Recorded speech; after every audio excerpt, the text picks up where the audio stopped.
Hi, welcome to WoW Flash. This is a weekly news update on anything to do with the world of Warcraft that's been happening in the last week.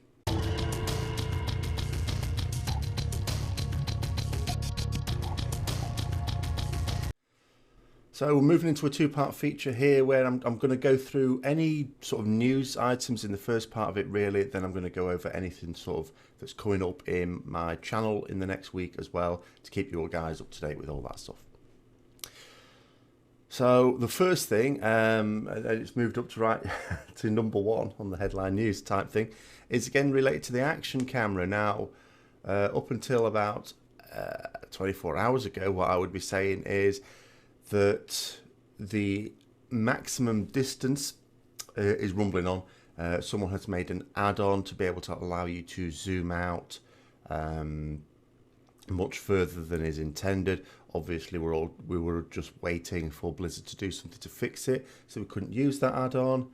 And then they announced that actually they've had a rethink and they're going to just by default allow us to zoom out further anyway. It's not going to be quite the same as it was originally with the script command. They've said it's going to be somewhere halfway between what was currently the state when they brought the patch out and what used to be possible. It's now live, so you can try that out and see if you prefer that. It's not necessarily the last word on it, so of course provide your feedback as you might have been doing already. And it's really important that, I mean, the reason they're doing this is from the point of view of people saying that they still feel nauseous. It's not the, action camera issue, but in reality there is a practical reason for this, and they've said things like, okay, there are certain fights where being able to zoom out much further meant that certain mechanics were easier than they intended, but the bottom line is you need to be able to see your raid.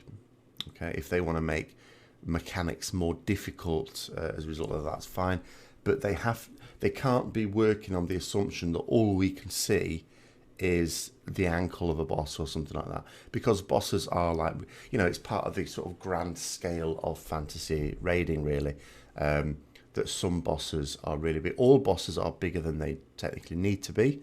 Even humanoid bosses are made to be giant. I mean, that's for practical reasons as well as just the grand scale. We need to be able to see things. Tanks need to be able to see their raid. Raid leaders, whether they are tanks or melee, need to be able to see their raid, as well as other things.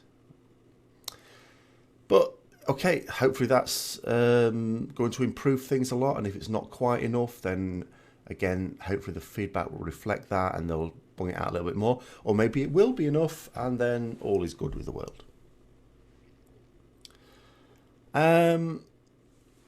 There was an interesting piece of news. This is really related to Asian markets, but it perhaps gives a little insight into what they think is an average gaming session. I thought it was quite interesting. In China, they're going to be moving towards a subscription model, which is, of course, what we have in the rest of the world. What they have at the moment, or had, I don't know when this is coming out, in China is you sort of pay for the minute, really. You buy minutes. And so they're changing to a subscription model. And what this means is there'll be some people who've got already several minutes banked up. So Blizzard would have to convert that into sort of days of game time. And they've decided that 150 minutes is 1 day. So, they're basically saying that, because obviously what they've got to do, they've got to be in a situation, different people will have different sort of levels of playtime. Some people play for hours a day. Some people might not play for very long at all. It might just be quite casual. So what they're basically saying is at the lower end of it, so that they don't really leave anyone badly out of pocket, they reckon 2.5 hours is at the lower end of an average gaming session, which is quite interesting. Now, there was quite an interesting little statement about Mythic dungeons, specifically Mythic Plus dungeons. So just to bring up to speed, if you're not sure about these, in Legion, you do a Mythic dungeon and you can get access to a keystone. And what this means is it'll have some abilities on it that will make the dungeon more difficult. But what it means is if you still beat the timer and you get better loot, and if you do beat that timer, then your keystone gets upgraded, so it'll be even more difficult the following week, and better loot still, and so on. That's not coming in right at the start. Mythic dungeons are going to be available right at the start, but not the keystone. Now, there's no real word on when that is, and of course we don't know when raids are going to be released yet. It could be the 3rd week, it could be the 4th week. I'm hoping more the 4th week. I think a lot of people or even the 5th wouldn't bother me at all. But what it means is that it could well be that Mythic Plus comes out when raids come out, which gives you more time to get caught up if you're someone who can't be playing it all day, every day. Certainly that's the case in my case, and there'll be people who can't even afford to put the time in that even I can, because at least I can put in most of the hours outside of work. Some people will have like family life and things like that as well. So it's potentially going to help out with things like that, so you don't get too badly behind. There was an interesting piece of news regarding mobility with Paladins and Death Knights. Now, I did a separate video on this, so I'm not going to talk too much about it. But there might be an interesting, it might be nothing at all. It might just be one of those things where maybe what they were doing was saying that, okay, if your mobility is really crap, that's fine because your defensives are really good. Now, you can argue whether or not they are. But I argued, and I'll put a link to that video rather than just keep repeating it here, that in actual fact, mobility and defensives are not at all interchangeable. And maybe Blizzard are coming round to that idea themselves, or maybe not. Maybe I'm just reading too much into it. Who knows? But very happy with my baseline horse at any rate as a Retribution Paladin. From the point of view of Death Knights, if they're happy, well, I think Frost Death Knights are, and I prefer Frost. Just from a style point of view, I like the dual wield aspect. And I don't really like being a pet class as melee. So I'm not as keen on Unholy. But I don't think Unholy Paladins will feel it's as much of a benefit to them. Because although they gained a little bit with regards to their on-use mobility, they completely lost their passive ability, which I don't think they're very happy about. We had an investor statement. We've not had one of these for a little while. Now, we used to get subscriber numbers. We don't get that anymore. And it's sort of quite understandable why not. Because if it goes down at all, then people sort of say the sky's falling in. And of course, it's not necessarily good that your subscriber numbers are coming down. But of course, the purpose of these announcements is not for, strictly speaking, the player base. It's for investors, really. Of course, some players are investors as well.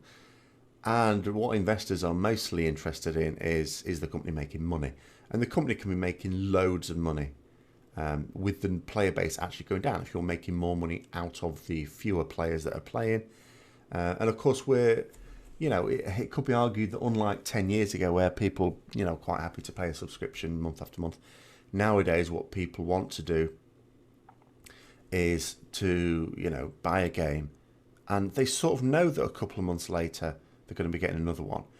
People said, with the start of Warlords of Draenor, 10 million people bought it, and they treated it as if that was 10 million potential subscribers. And although it wasn't good, the subscriber drop during Warlords of Draenor, I don't think there were ever 10 million potential subscribers. I think a number of those people, probably at least a couple million of them, but I'm just pulling numbers out of my head there, they were probably just of the view that it's just a game. And like they buy any other game, they only expect it to last a couple of months because that's all most games do last for.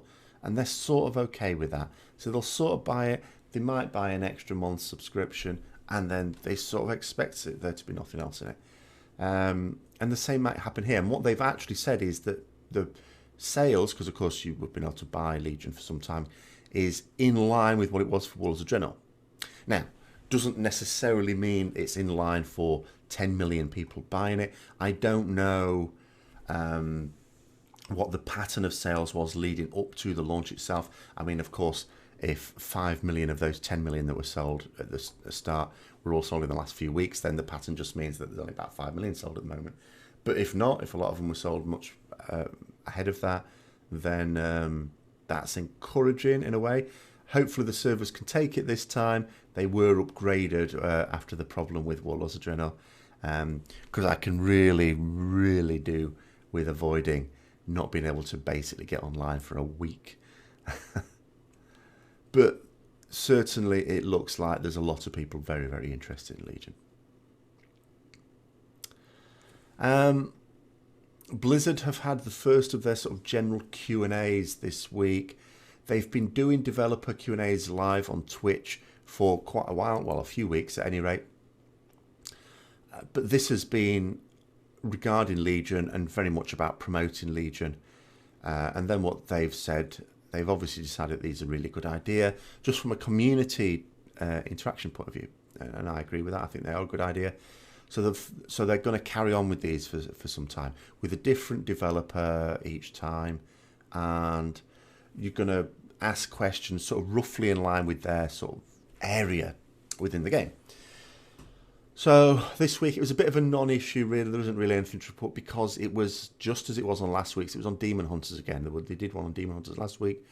It was just another one on that. So I suppose there were just far too many questions than they had time for last week. So there isn't really anything of interest on that one. But hopefully they're going to...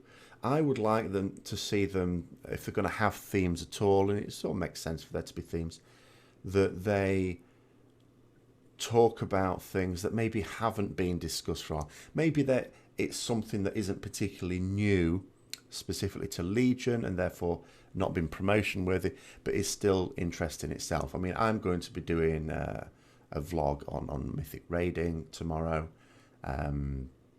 That sort of thing, you know, I would like. I would like to you know, maybe have a Q&A on things like the lore of the game, how that sort of changed. Whatever, you know, just something of interest, something that, you know, you'd want to actually watch. On the subject of Demon Invasions, of course, they're coming out next reset along with Demon Hunters. Hey. What they said with the Demon Invasions, now I did a video that sort of shows you what you can expect with this, but they've said it's not going to be sort of full on at the start. It's going to be like, it's going to be occurring in a couple of remote parts of the world like Tanaris to begin with, and then as each week goes on, there's going to be more and more of these invasions happening. They're going to increase the frequency, and it's going to get closer and closer to the major cities. So it's going to have the feel of a dynamic invasion that's going on, I think is the idea, leading up to a culmination just before the actual launch of Legion itself. So that's pretty much the news stories that I think that have been interest to me. Or of interest to me rather, in the last week. So what I'm going to do now is I'm going to go over channel news and sort of explain what's coming up in the next week, or I'm aiming to have out in the next week. And I'm going to split it into two parts. I'm going to talk about sort of non-ret, because I'm sort of viewership split between Retribution, Paladins, and other for the more general stuff. So I'm going to do the more general stuff, or the non-Retribution stuff, I should say. First of all, then I'll talk about the Retribution stuff, and then we'll go from there. Now, there are still some guides I'll be putting out there. Not as many, I've already mentioned this before, as I'd initially hoped. And I don't know when beta will be ending. It's surely into its last maybe couple of weeks or something. I can't remember when they shut beta off in relation to the launch of previous expansions. It's not an event I particularly remember. So I don't know how much longer I've got left. There's still a couple of things I want to test, which means there's a load of things that I originally wanted to test I'm just not going to have time for now. But the Havoc Demon Hunter guide is the big one for next week. Havoc Demon Hunter, of course, I'm going to be playing as my main alt. So, you know, as my channel sort of reflects the things I'm interested in, it makes sense to put some stuff out for that. So I'll be bringing out an Essentials guide for that. It will go into as much detail as my Retribution Essentials guide did, but there won't be all the specialist videos that go alongside it. So it's not going to be as well supported as Retribution, but the level of detail is still going to be the same. I'm not just going to put a throwaway 10-minute jobby like most other people would. or indeed like I did just for the pre-patch, but then that's only going to last for 3 weeks, so who cares? I brought out an Archives of Warcraft video today. Now it's worth just bringing people up to date with that. I know there are some people who said they subscribed specifically for that, and it's been a series that I found really interesting, but it's sort of tailed away because we started off, just to come back, with Stratholme, and the thing that made me start the series in the first place is because there's so many things in Stratholme that I just think to myself, and some of them are so in your face. It's like a new player might be thinking, well, what's that about? What's that for? Why is that? So I thought I'd explain all that. And we've long since got past the point where the dungeons I'm doing now, yes, there are some features in there that had extra significance during vanilla when the dungeon, was originally created, but you're sort of scratching around a little bit now. There are a few other dungeons. There's potentially a couple more I could be able to do. We're really running out, but I had an idea recently for a different Archives of Warcraft series, not on vanilla dungeons, so it'd be a different one. It'd still be called Archives of Warcraft because it's still sort of relating features in the game to things that when the significance is not so obvious. At the same time, it's not a core part of the channel. It's not like there are loads and loads. In fact, it's like the least viewed videos that I produce, and although I sort of enjoy them, when it comes down to time spent, because although the Archives of Warcraft series is just as I've always done it, it's a little bit shorter, the last few of them, most of my videos now, they take me a bit longer, although I work a little bit more efficiently on some areas of them. In other regards, they do take longer because I've consciously tried to increase the production values on them. So sometimes time is at a premium, and of course it's going to be very much at a premium next month, and for the next few months you would think, but certainly next month. So it's one of these things. I would like to produce I will produce videos like that at the rate of at least one a month, because I still have several more planned. They just might not. I may not do any more of the dungeon ones. There's a couple I might, but I might not. I don't want to sort of say, yes, I'll do that one, and then be scratching around trying to think of things to say on it. And I mean, today's was like the shortest ever. It wasn't even quite. The video itself was a bit over 5 minutes, but that's because of the introduction and the exit stuff as well. But it was a little under 5 minutes, if truth be told. Whereas the first ones were like 10 minutes or just slightly over. So there's much less to say about them now. So I don't want to be scratching around and produce a load of rubbish. I'd rather just leave it. And there are a couple of other similar ones that I'm thinking of as well. But anyway, to avoid more waffling, that's the state with that. I did mention a vlog I'll be doing tomorrow as well. This is on the State of Mythic raiding. I've done a couple of vlogs on the State of Mythic raiding in the past on the channel. Of course, it's a very something of great interest to me because Mythic raiding is what I play the game for mostly. And with this one, I'm going to sort of take a look back at the way raiding has sort of evolved since vanilla, and what I think are Blizzard's key challenges with regarding raiding full stop, not just Mythic raiding, but of course it's the knock-on effect of Mythic raiding that's sort of making me want to do it. Of course, it doesn't necessarily mean that Blizzard see those things as being their challenges. Who knows, but I certainly do. So that should be coming out tomorrow. And I'm also going to be doing I had a request a few weeks ago to do a leveling guide for Legion. Now, there are some things that is probably worth knowing. So I am going to do a video on that next week as well. It's not a do this, do that. My guides are never really that, I hope. But it's just arming you with information so you can make informed decisions. And it has to be said, and there are a few things where I think you could easily fall into traps is maybe the wrong word, but if you're not in a hurry, if you're going to play quite casually, it really doesn't matter. You're not going to get anything massively badly wrong. But there are a few things, if you know, you might save yourself a little bit of time. If you are someone who is having to gear up, especially gear up 2 characters and get them raid ready and all the rest of it, and especially if you have to fit it around work or study or anything else that is going to take time away from actually being in World of Warcraft during September. in terms of Retribution content, there are still going to be a few specialist Legion Retribution guides coming up. I've done the Essentials guide now, so that's ready for post-Legion. And, of course, true to form, just like I did with my pre-Legion patch, as soon as I put it out there, Blizzard then changed something and made the baseline Divine Steed. So I'll put an annotation on there now. It's one change. It's not worth doing an addendum just yet. But there are 2 specialist ones planned. I am planning on doing one specifically about the Ashbringer. I talked a bit about the Ashbringer and sort of gave 2 potential choices of paths to take.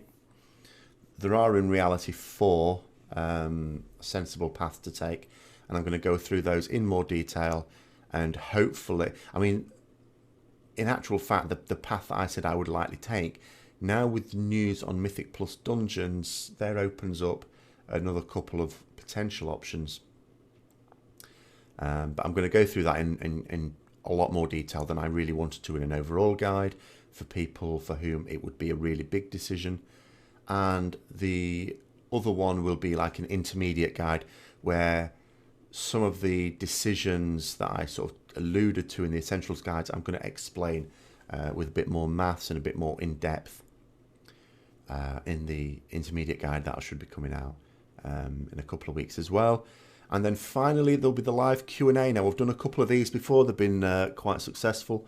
We're going to do one of those now. That is going to be, the plan is, unless something really comes up, I don't like setting firm dates this far away, but I'm planning on it being either the Saturday or the Sunday just before launch. So what is that? Let me look that up.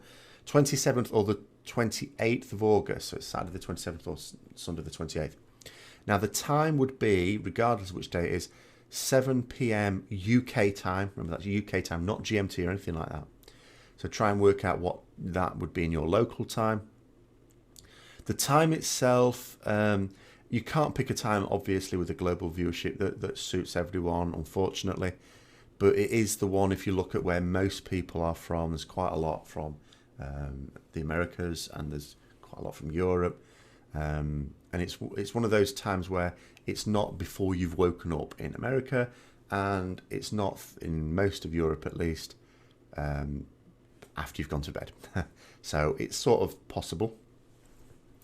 But what I'm going to do, I'm going to try and put a poll up at the end of the video so that you can actually vote on whether you'd prefer the Saturday or the Sunday.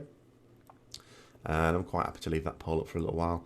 And then I'll just decide from then, and about a week before, I'll probably just say which date it is then. Because we don't have to decide immediately.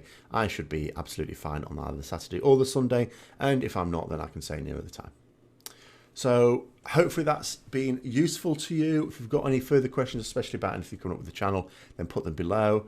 And until next time, I'll see you later.